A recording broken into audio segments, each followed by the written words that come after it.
Medeta, Esther, Esenora.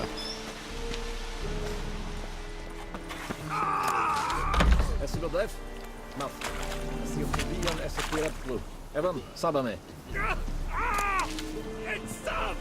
Che jesse bara in kass. Ekveseta. Stop! Ellen bedrijf. Esekueran proparna tiange snag.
Yeah.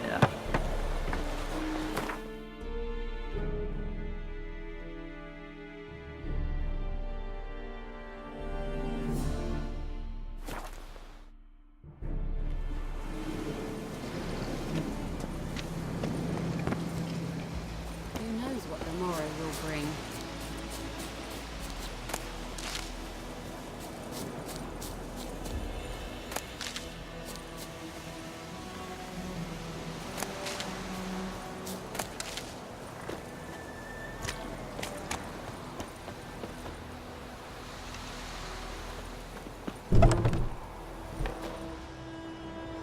Bad time?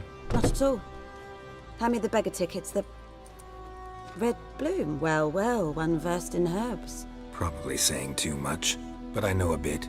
For instance, that beggar tick's poisonous. In large doses. Small ones soothe pain and bring forth pleasant dreams. Which is all I can hope to do for her. Looking for buckthorn. Know if it grows anywhere around here? Bottom of the river, where the channel's widest. But you do know that once out of the water... It'll stink worse than a week-old carcass. Counting on it. I'm hunting the griffin. Need the buckthorn for bait. I was thinking... A few years ago we had trouble, drowners under the bridge. The whole village had to pitch in for a witcher. Who now can afford the bounty on a griffin's head? Captain Peter Sars, something something. Ah, good to know the Black One's looking out for our welfare. Nilfgaard values one thing. Order. Griffin's disturbing that. It's gotta go. Yes. First they'll tend to the monsters, then to the folk. Not from here, are you? A lot of bitterness in you. Too much for someone who's spent her life in a hut in the middle of nowhere. True. And you're in a hurry. Elsewise you'd not use bait, just wait for the griffin to attack again. Believe we could have an interesting conversation. Maybe next time.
Last time I laid out anything was her. Lost your key, ma'am? No, not me key. Me pan. It always sat there empty, this hut. That is, till the night afore the battle. A man arrived, walked right in like 'twere his own. Standing at my window, peering at the goings-on. He must have eaten me, 'cause next I knew, there he was, coming my way. So, I grabbed me pan, for protection, see? But he just asks all polite, Gran, got any birch bark by chance? Lilac berries or even a few coals? Nay, says I. And you must be right daft to pester folk at night with such foolery. But I sees he ain't listening. Just staring at me pan like a magpie at a copper. Lend it to me, Gran. I'll give it back come morn. He's right baffled for what's he doing, frying in the dark. But I've got a soft heart, so I gave it to him. Interesting. What hafpened then? Afore dawn, another rode up to the hut.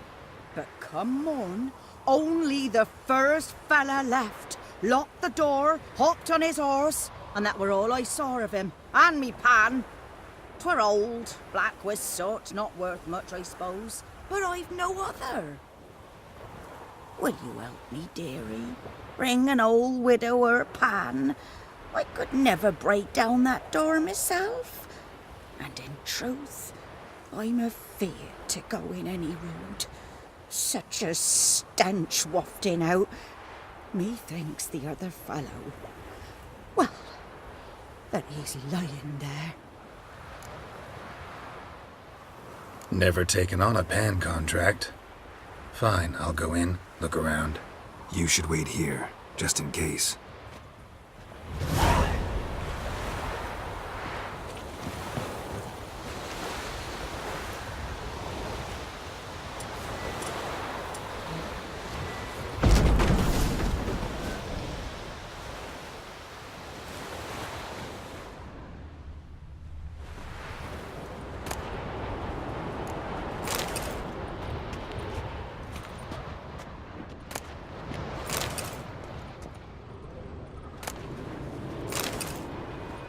A corpse.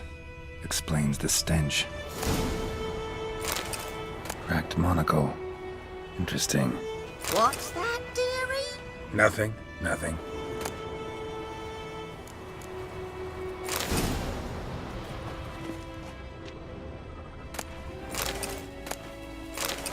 His throat. He was garroted. And some old scars. Kind a soldier might have. But when I gab to myself, they say I'm going barmy.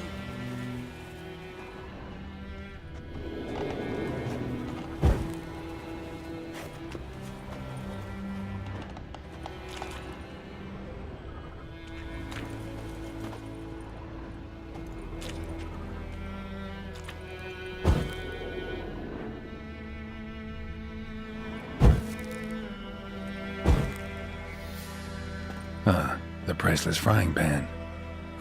Scrubbed clean. Looks like the mystery man didn't need the pan so much as the soot off it to make ink, write letters. Found the pan, have ye? Documents, almost entirely burned. A few pieces still legible. Found the pan, have ye?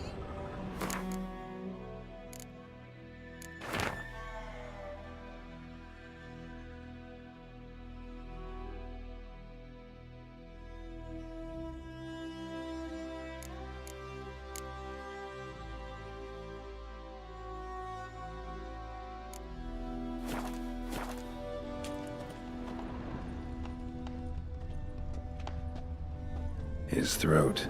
He was garroted. And some old scars. Kind a soldier might have. Found the pan, have ye? Here, your frying pan. Mine? But mine were black with soot. And I could see myself in this one if I wanted. But them years are past. It was the soot the man needed. He scraped it off to make ink. Must have had an urgent letter to write. Urgently burned some other documents too. And the other fellow? Dead. Round up a few boys and bury him outside the village. Deep, so the necrophages don't dig him up. And take my advice. Don't mention this to the Nilfgaardians. Hang about! You've earned a token of thanks. Here, sonny, for the road.